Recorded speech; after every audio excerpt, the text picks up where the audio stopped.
Devara part 1 world wide box office కలెక్షన్లు 6వ రోజు జూనియర్ ఎన్టీఆర్ సినిమా 350 కోట్లను దాటింది.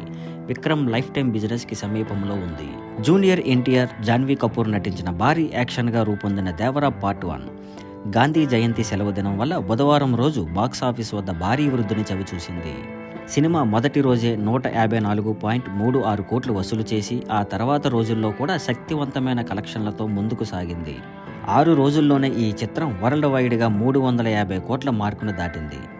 జూనియర్ ఎన్టీఆర్ తాజా చిత్రం మొదటి రోజు 154.36 కోట్లు, రెండో రోజు 61.24 కోట్లు, మూడవ రోజు 63.51 కోట్లు, నాలుగవ రోజు 24.70 కోట్లు, ఐదో రోజు 19.16 కోట్లు మరియు 6వ రోజు 30.27 కోట్లు వసూలు చేసింది. ఈ మొత్తం కలెక్షన్లతో కలిపి ఫిలిం ట్రేడ్ అనలిస్ట్ మనోబాల విజయబాలన్ ప్రకారం సినిమా మొత్తం కలెక్షన్స్ 353.24 కోట్లకు చేరింది. దేవర ఇప్పుడు కమల్ హాసన్ మరియు ఫహద్ ఫాజిల్ నటించిన Vikram life time box office business కి సమీపంలో ఉంది. విక్రమ్ 13 వారాల్లో ప్రపంచవ్యాప్తంగా 414.43 కోట్లు వసూలు చేసింది. ఇది 2022 టాలీవుడ్ లో విడుదలైన అన్ని కాలాల్లో అత్యధిక వసూళ్లను సాధించిన చిత్రంగా నిలిచింది. ఈ సందర్భంగా ఫిల్మ్ క్రిటిక్ మరియు ట్రేడ్ అనలిస్ట్ తరణ్ ఆదర్శ్ గాంధీ జయంతి సెలవు వల్ల వచ్చిన ప్రభావాన్ని గురించి మాట్లాడుతూ బిజినెస్ బుధవారం రోజు భారీగా పెరిగింది. జాతీయ సెలవులు సినిమా కలెక్షన్లపై ముఖ్యమైన ప్రభావం చూపుతాయి. Provided the film has merits అని అన్నారు. ఆయన చెప్పినట్టు గురువారం రోజు కాస్త తగ్గుదల కనిపించినా శుక్రవారం సాయంత్రం నుంచి మళ్లీ కలెక్షన్లు పెరిగే అవకాశం ఉంది. హిందీ వెర్షన్ కూడా మంచి స్పందన పొందింది. మొదటి రోజు హిందీ వెర్షన్లో 7.95 కోట్లు, రెండో రోజు 9.50 కోట్లు, మూడవ రోజు 12.07 కోట్లు, నాలుగవ రోజు 4.40 కోట్లు, ఐదవ రోజు 4.80 కోట్లు, ఆరవ రోజు 7.15 కోట్లు వసూలు చేసింది. ఈ కలెక్షన్లతో కలిపి హిందీ వెర్షన్ మొత్తం కలెక్షన్లు 45.87 కోట్లకు చేరింది. విజయోత్సవాన్ని పురస్కరించుకొని హైదరాబాద్ పార్క్ ఐత్ హోటల్లో ఒక ప్రైవేట్ ఈవెంట్ జరిగింది.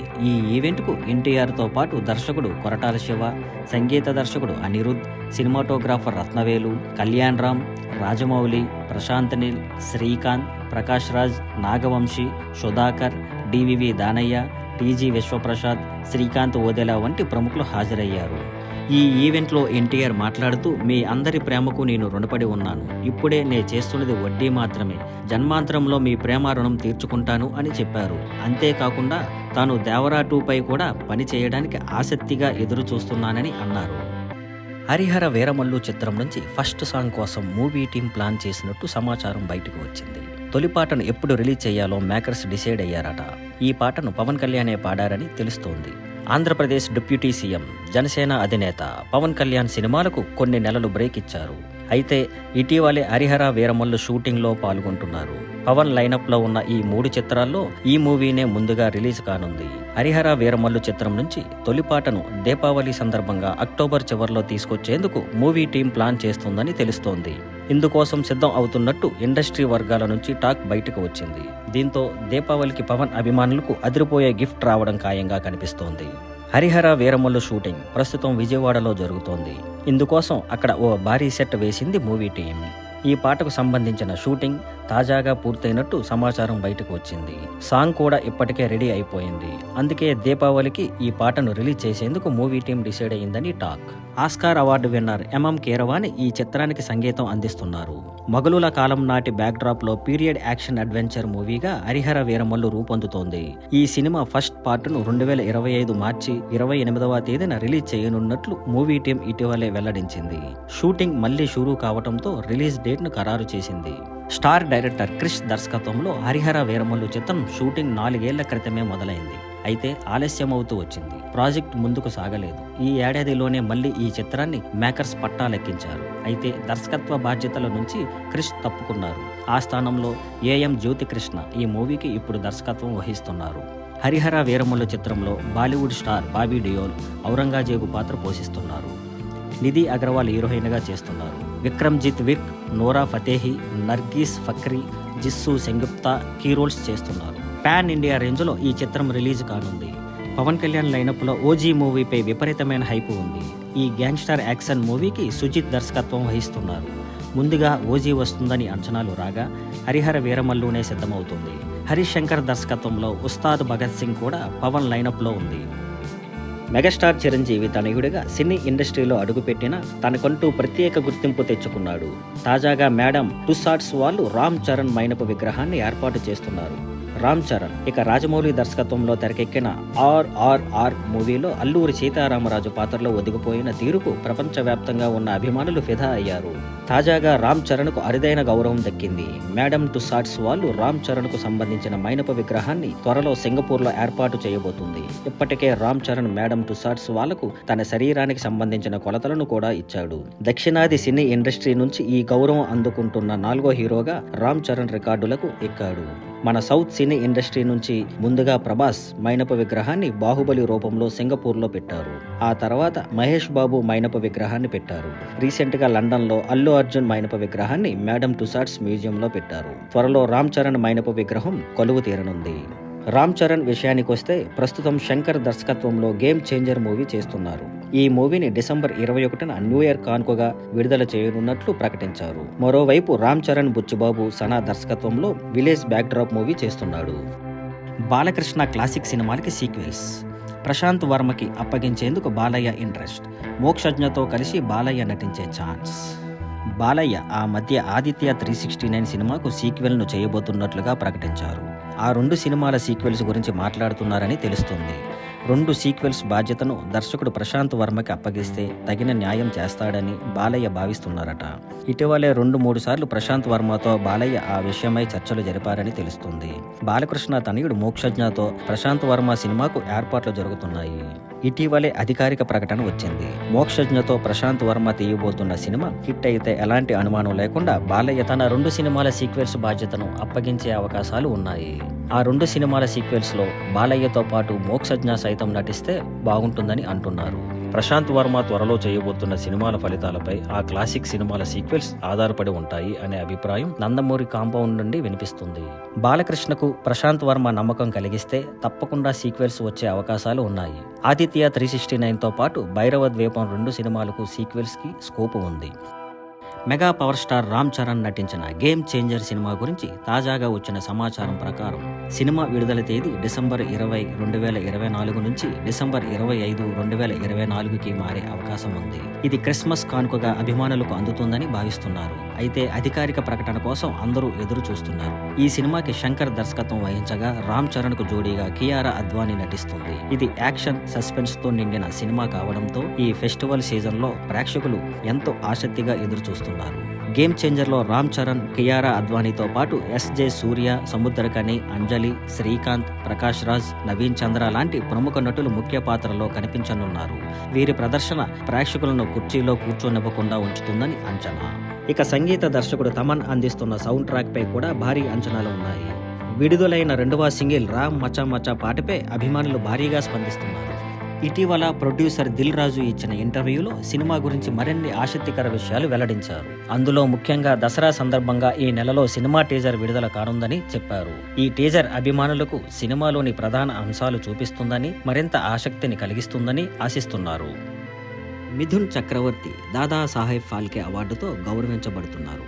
ఈ సందర్భంలో ఆయన సినీ ప్రయాణాన్ని HTRK ఫోటోల ద్వారా మళ్లీ చూస్తూ ఆయన సినిమాటిక్ వారసత్వాన్ని జరుపుకుంటున్నాం. మిథున్ తన నటనా ప్రస్థానాన్ని 1976లో మృణాల్ సేన్ దర్శకత్వంలో రూపొందించిన మృగయ అనే చిత్రంతో ప్రారంభించారు. దీనికోసం ఆయన జాతీయ ఉత్తమ నటుడు అవార్డు గెలుచుకున్నారు. కానీ 1982లో వచ్చిన డిస్కో డాన్సర్ సినిమాతో ఆయన మెయిన్ స్ట్రీమ్లో పెద్దగా గుర్తింపు పొందారు. ఇది భారతదేశంలో బాక్సాఫీస్ దగ్గర పెద్ద విజయం సాధించింది.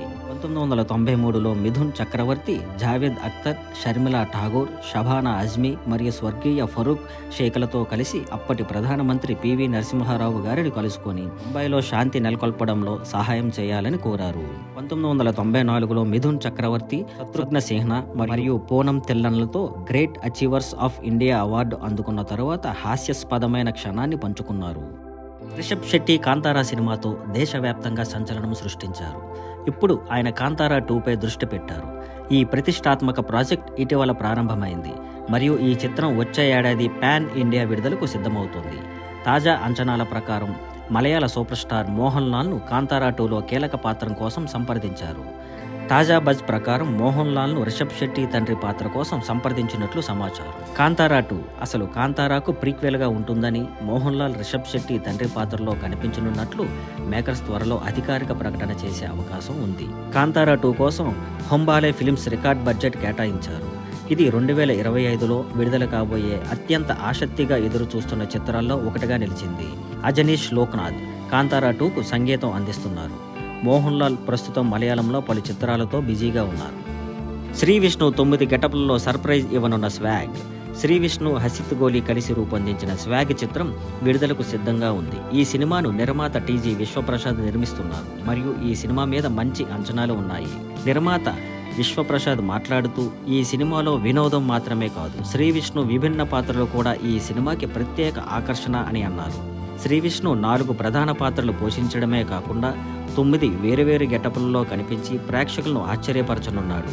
వినోదంతో పాటు సినిమాలో ఒక అద్భుతమైన భావోద్వేగ సందేశం కూడా ఉంది అని అన్నారు.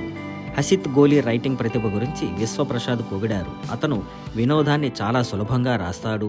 ఈ కథ తరతరాలుగా మారుతున్న లింగ ఆధిపత్యంపై ఒక మంచి సందేశం అందిస్తుంది. స్క్రీన్ ప్లే అద్భుతంగా సాగుతుంది. మొదటి భాగంలో థ్రిల్స్, సర్ప్రైజులతో, రెండవ భాగంలో అసలు కథ బయటపడుతుంది అని చెప్పారు. అంత పెద్ద కథను 2 గంటల 36 నిమిషాల్లో చెప్పడం చాలా సవాలుగా అనిపించిందని అన్నారు. ఈ సినిమాకి కొత్త అనుభూతి కల్పించేలా రూపొందించామన్న నమ్మకాన్ని కూడా వ్యక్తం చేశారు. అమెరికాలో ముందస్తు ప్రీమియర్ షోలు. దిల్ రాజు ధైర్యవంతమైన నిర్ణయం. సుహాస్ చిన్న మధ్యస్థాయి చిత్రాలతో విజయవంతమైన నటుడిగా నిలిచాడు. ఇప్పుడు జనక అయితే గనక అనే మరో సామాజిక డ్రామాతో ప్రేక్షకుల ముందుకు రానున్నాడు. స్టార్ నిర్మాత దిల్ రాజు ఈ సినిమాను తన చిన్న చిత్రాల కోసం ప్రారంభించిన కొత్త బ్యానర్ ద్వారా నిర్మించారు. దిల్ రాజు సినిమాల స్థాయిని అంచనా వేయడంలో సాధారణంగా సూపర్ పర్ఫెక్ట్ గా ఉంటాడు. జనక అయితే గనకతో కూడా ఆయనకు బాగా నమ్మకం ఉంది. అలాగే ఈ సినిమాతో సుహాస్ కూడా విదేశాలలో డిస్ట్రిబ్యూషన్కు వెళ్ళాడు. దిల్ రాజు తాజాగా జనక అయితే గనక కోసం ముందస్తు ప్రీమియర్ షోలను ప్రకటించాడు.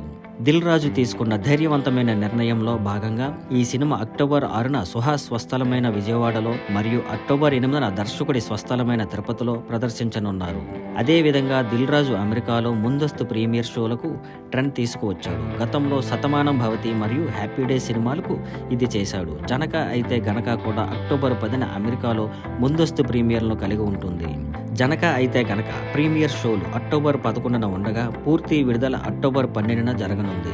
ఈ ముందస్తు ప్రదర్శనలు ప్రీమియర్ల వెనక ఉన్న కారణాన్ని దిల్ రాజు వివరించారు. ఇలాంటి సినిమా తమ సొంత ఆర్థిక బాధ్యతలతో ప్రయోగాత్మకంగా విడుదల చేయవచ్చని చెప్పారు. అంతేకాకుండా జనక అయితే గనక హిందీ డబ్బింగ్, సాటిలైట్, డిజిటల్ వ్యాపారంలో మంచి వసూళ్లు సాధించిందని చెప్పారు.